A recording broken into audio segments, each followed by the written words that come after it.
I encourage your listeners, whatever your next thing is that you're wanting to promote, you're wanting to persuade, you're wanting to captivate, get people to say yes to, think about before you send it out, where can I put a smart picture that would represent these words instead?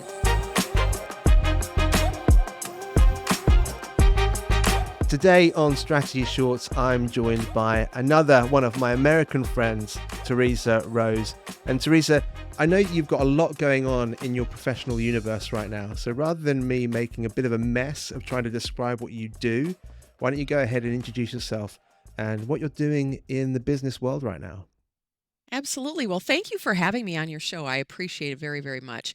What I have been working on is sharing the word about the power of the cocktail napkin. I know we're going to talk a little bit more about that in detail, but what I am so very passionate about is talking to people about and working with them about what we can unlock when we have crystal clarity about who we are, what we do, how we serve. And I mean clarity down to the point where you can draw it on a napkin, a visual framework that a child could understand. I just did my second TEDx talk at TEDx Temecula just a few months ago, and it's called Doodle Your Dream, How a Cocktail Napkin Will Save the World. And I really believe it. I really believe that when we can start communicating with smart pictures instead of merely just more text, which marketers are notorious for flooding the marketplace with, when we can use less words and more insight, then we can have an incredibly powerful impact in the world. And of course, make more revenue too. Well, I'm really excited to dive into that because we've had a couple of conversations before this call. And I know that it's a really concise way of presenting something and helping people cut through some of the complications they face when they're trying to summarize what they do or when they're trying to bring an idea to life. It can get so messy and so noisy so quickly. So I love the way that you're cutting through with this cocktail napkin clarity, and I look forward to getting onto that shortly. But I did want to take a couple of stops before we get there because it's become apparent to me that you're a bit of a creative polymath, which is a grand title. But why don't you talk us through some of the other things that you're up to, because you've got a lot on your plate. I have a lot of things. In the course of my life, I have embraced the fact that I can be a multidimensional, expressive, complex person that has a tremendous amount of gifts and talents in a lot of different areas. And one of them is I love being on stage. I'm a certified speaking professional. I've been in the business of professional speaking for 15 years, and I have the highest credential from that industry. And I mean, the stage is my natural habitat. I love it. I love it. I love doing keynotes. I love being an MC. I love doing stand-up comedy. I love doing improv. I just love it. And I was one of those kids early on. I'd line up all my stuffed animals and I'd have the hairbrush in my hand and I'd be doing a show. That's what I did. I turned into a theater nerd early on and just love performing. I love performing. I love creating. I love writing. I've written several books. I love to inspire. So it's not just that I'm a performer, but I really love to inspire. And whether it's the one-on-one and sitting in a hotel bar talking to another wayward traveler to a room of 5,000 people, I want to be able to make that exchange better for having been in it. I don't want to over-egg the importance of strategy shorts because, as you know, it's a relatively young podcast, but I'd like to think that now you've reached this stage, the stage of strategy shorts, you've really, really made it, Theresa. So congratulations. Thank you. I feel it. Now, one of the things I didn't set this up when we were talking just before we started recording, but we mentioned in one of our earlier conversations how you caught the sales bug from your mum. And I wondered if you wouldn't mind just kind of diving a bit into that story, because, lots of people need to think about where their passions come from, and identifying the source of the things that you love can sometimes be really, really empowering. And I know that for you, that's a really important part of your story. So if you wouldn't mind just giving us a bit of that background detail. Absolutely, absolutely. So I grew up in living rooms and dining rooms of strangers all over the Midwest. My mom was in Mary Kay Cosmetics since I was 5 years old, single mom, and I was in the family business. I would watch her after her full-time job of being a nurse come home exhausted and metamorphosize into this, salesperson who would hike across town in her rusty Datsun B210 with two heavy pink suitcases full of product and a 6-year-old tagging along with a hope that we would have the money that we needed to live. And she taught me by watching not only the sales process, which is all about seeing people, seeing them, really seeing them, seeing where they are. What is it that they need? Make them feel special. Give them attention. Be aware of them. Don't make it about you. Make it about them. All the things that we've always heard, I actually saw in the most formative years of my life. Not only that, but I would see that my mom was reading Think and Grow Rich by Napoleon Hill, and we'd be listening to Zig Ziglar in the cassette tapes in the pink Cadillac. So I grew up in the formation of learning about sales and leadership and sort of the energetics behind it. I understood very early on, and as I moved through in my career, I also had a sales role uh, for a global executive network, and was very successful as a salesperson in that role. And I leveraged a lot of what I learned from my mom about that in that role, and coupling. I also was really successful because I utilized models, cocktail napkins, to be able to sell successfully. That's it. You know, I think lots of people would also describe me as someone who has a good way with people, someone who enjoys being on a stage, enjoys being in front of a crowd. And it's something that I've inherited from my mum. We won't spend too much time dwelling on this, but I want to give a shout out to mums out there and the Oh impressions yeah, they're leaving on their kids. Because absolutely. similarly to you, you know, my mum was a community builder. My dad was a minister. And so we would often have people around, and she was kind of this really gifted communicator, had such an energy and such a grace with people, had such empathy that people would just gravitate towards her. And so we would always have people over, and we were sharing meals with all sorts of people from our village where my parents were leading this church.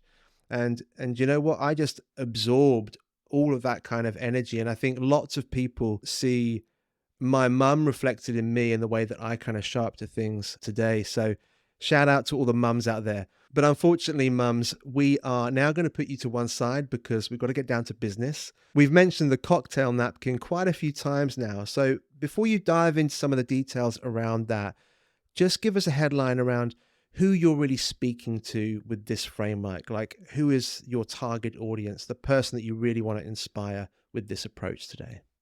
Yeah, thank you for asking. So I can really apply it to everyone, but who I actually like to work with the most are thought leaders at any level of their advancement, whether they're emerging into the world as a speaker, author, coach, consultant, or they're a seasoned veteran who wants to reinvent themselves. I also love working with entrepreneurs who have difficulty getting clarity about what makes them different in their businesses.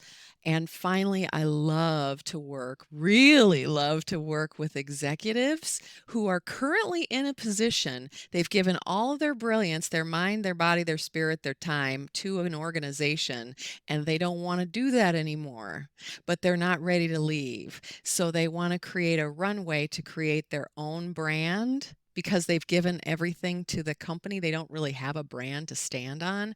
That's who I really love to work with, is to be able to see their cocktail napkin with them so they can build an entire new version of their journey, right? The next act in their careers. Okay, so cocktail napkins. Let's go. I'm ready for this. Well, the first thing to understand about the cocktail napkin is that it is the ideal technology for a sales conversation. because you never can count on Wi-Fi. You can't count on your demo platform being up and running. You can't count on that your website is currently up to date. None of those things are feasible or realistic. However, you will always be able to find a cocktail napkin and a pen somewhere, always. Okay. So when you think, and boy, oh boy, I hope that never ends. So when you know that that's the ideal technology to use in a sales conversation, you start to reverse engineer that and you start to go, okay, what makes that such an amazing thing? Not only its ubiquitousness, you'll always find one, it's scrunchable. You can shove it in a pocket, in a purse. It's not something that is going to get in your way. And it is memorable. And empires have been built on cocktail napkins. Literally. So this is technology that you can lean into. Then you backtrack and go, well, then what is on this cocktail napkin? Why is it so important? Well, number one, it's small. You'll need to be able to crystallize. That's why I'm a brand and business crystallizer. You want to crystallize the value that you bring or who you are or the way in which you serve. You chip away everything, and I mean everything that isn't at its absolute essence. And then you draw a picture around it. It's not just to have it small enough to be on the cocktail napkin. You want to be able to have a visual framework around it because the brain processes visuals 60,000 times faster than text. It will remember text better. It will activate an action to take because of what you see as opposed to what you're just reading, right? So then you start getting kind of clear about what picture you might want to give to describe this. And it doesn't mean you have to be a good artist. You can scribble it. It doesn't matter. People understand that you know what you're talking about when you're drawing something on a cocktail napkin. So you reverse engineer that and go, how can I break down my offering or who I am or what my, like I suggest this for people looking for jobs, right? Know yourself so well you could draw yourself on a cocktail napkin because when you know yourself that well, any question you get in the interview process is going to be easy because you're just going to answer from the cocktail napkin perspective, right? And be able to literally show it. And if you don't have a cocktail napkin, you can show it in your body. I have a model of my crystallization, which is clarify. It starts in the heart. Therefore, you elevate it out, amplify it strategically across all the places that people take you in. They read you, listen, watch, and interact with you. And then you monetize all out there into the ecosystem. Clarify, amplify, monetize. So you don't even have to have something to draw if you know it so well down to a picture and a few words. And I mean 3 to 9 words maximum. Right? And not phrases and not catchphrases and not acronyms and any other uh, tools or cheap tricks that you want to use to try to put a bunch of information in. I mean, really get down to what does it really matter? What are you really solving? Really. And what I find in my work over the last 15 years of doing this is the hardest part about this is that we can't see ourselves. We can't see ourselves. I will never see myself in this lifetime. I'll see a reflection of myself in the mirror. I'll see parts of myself when I look down, but thankfully, I'll never be able to see all the way around. And it's the way we're designed. So it's very, very difficult for brands and businesses, any personal brands, thought leadership, to be able to see yourself clearly. And that's why we drown in words. We just think we need to add more words while we're struggling in our businesses. No, my friends, it's not that you need to add more words. You need less words and more insight on who you really are. So, is there a particular process to getting that level of clarity? So, we're talking about having some words or a phrase, something memorable, something succinct that you could carry into any scenario, but also bringing in imagery that supports that and helps it become memorable for yourself, but also helps you present it to other people. What would you suggest is the process for people really beginning to chip away at like that? How do they get to that really succinct point of view? Yeah, great. So, my process, I really break it down into 4 phases. And of course, they're alliterative because the brain loves alliterations and we all want to know patterns. So, I digest, distill, design, and deliver. Those are the steps that I go through to crystallize someone. So, let's talk about that. Number 1 is digest. So, what I do is I create, when I work with someone or an organization, whoever it might be, I create a box of brilliance. It's this cloud-based container of possibility. There's nothing in it other than the name of you and box of brilliance. And then your responsibility as the strategic co-creator with me, because this is a process. That's the other thing. It's an alchemic process where 2 or more people are working together. I'm not an agency that will do all of this information and just say, hey, folks, here's what your brand is. It's actually a dialogue and a dance and an exchange and of ideas and a building upon what we come up with together. But what we do to start that is to digest the content. I digest the content. And what I ask my clients to put in there is put every place where you have shined and that you still want to do more of, that you're proud of and it's representative of you. I don't want to digest anything that is not relevant anymore, and I certainly don't want to do it if it's repeatable, right? I don't want to watch the same speech twice. So you put all that in a box of brilliance. I have seen things in boxes of brilliance that are formal brochures they've done,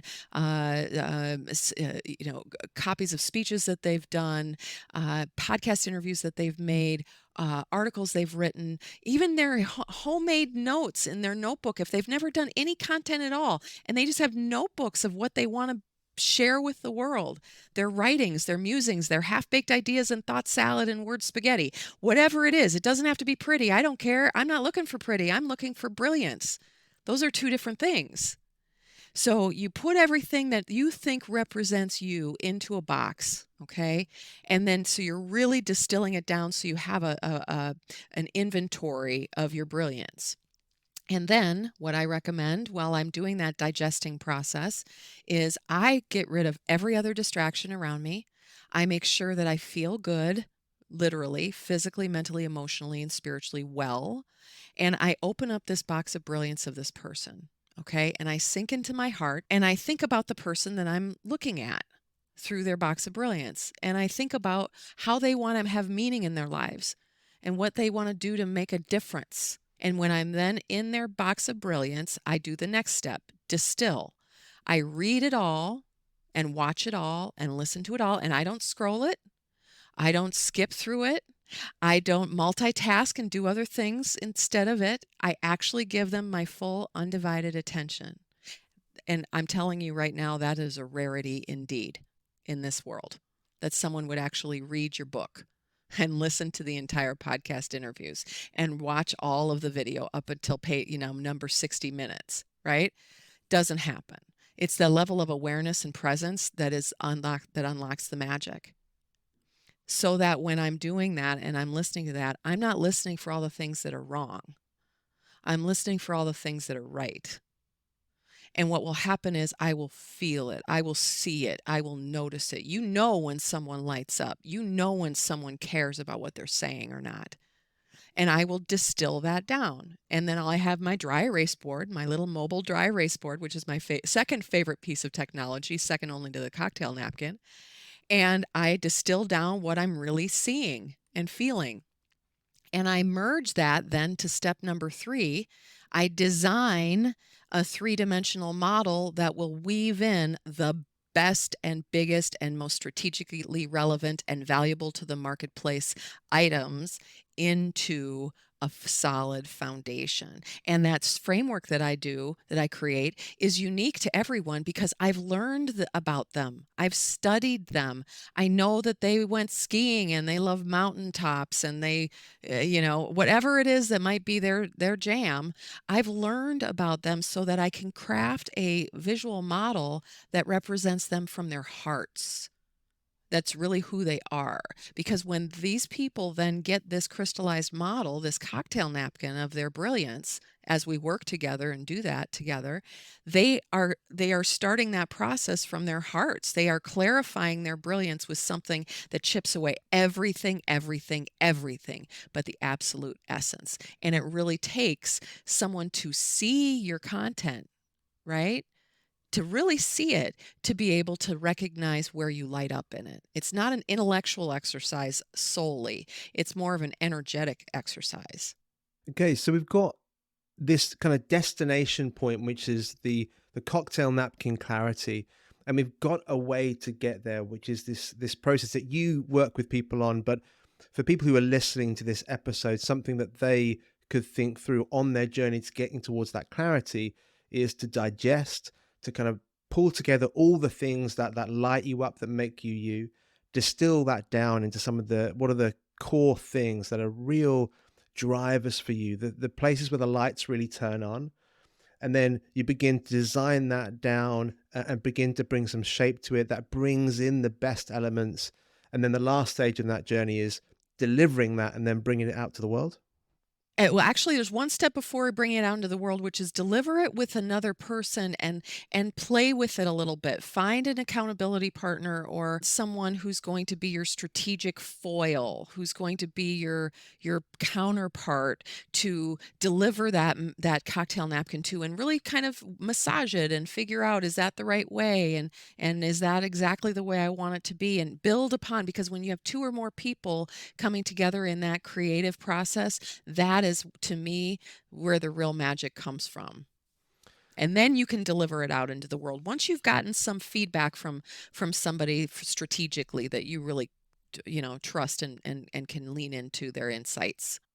Yeah, I think that accountability piece is so important to these kind of processes, to make sure that you've got at least one person who's going to give you the God's honest truth Yeah. and help you through that process and help guide you through that process and just be a sounding board. And actually, if I may add too, a sounding board post crystallization. So I find that, for example, just my last client that I crystallized, she had two huge things that happened as a result of the crystallization. Number one is she closed an ideal target keynote speech within 60 days of crystallization. And then she also warmed up a 6-month cold lead that she could not get off of ghost mode within an hour. And what I would describe the reason why she was able to make those was because we continued to have momentum afterwards. When you create something new, when you create a brand new framework of your brilliance, of your business, your brand, whatever you're doing, it's like a new thing. It's a new entity, and it requires some care and feeding. It requires some gentleness and some care, and it also requires some movement. You need to move with it, right? So after the crystallization, I found that she had insecurity about communicating it out to new target markets, and she also was kind of like, well, I had a bad call with them, so I don't know what I can do to sort of move through that. It takes support on the other side of the development as well, right? To really get through those initial growing pains. When you have your new crystallized model on your cocktail napkin, you're sort of like a gangly newborn giraffe. One of the things we love to do with this show, and something that we do with every episode, is land in something really practical that people can take away and do straight away. Now, obviously, this episode's been packed with value, and there's lots to digest just from the episode so far. Would you say that the starting point, the one thing that people should take away and try or take action with right away, is to find that person who could be that accountability partner in this process with? Or if it's not that, what would it be? What's the starting point? Great question. So, my first inclination is that I would really recommend for every listener to think through, what is the next thing that I need to communicate with someone that is important, and how can I make it a picture instead? Or how could I create a smart picture around just that next thing? For example, my word of the year, I created a word of the year, honor. I actually created a model for it that has 3 lines like a triangle, it's put together as a triangle, and it has self and boundaries and containers. So I've created in my own mind a visual of my word of the year, right? So I can actually see it and support it. I encourage your listeners, whatever your next thing is that you're wanting to promote, you're wanting to persuade, you're wanting to captivate, get people to say yes to, think about before you send it out, where can I put a smart picture that would represent these words instead? Just start thinking in cocktail napkin ways, and then you can ask for where's that next person that can help me. But just start working with it right now. Teresa, we are just about out of time, but it has been a wild ride. I feel like we could talk for a lot longer, but thank you for making some time for Strategy Shorts, and let's speak again soon. Thank you so much. And if anybody's interested in finding more about me, it's theresarose.com/clear. Clear as a bell. Thank you so much, Dan. I appreciate it.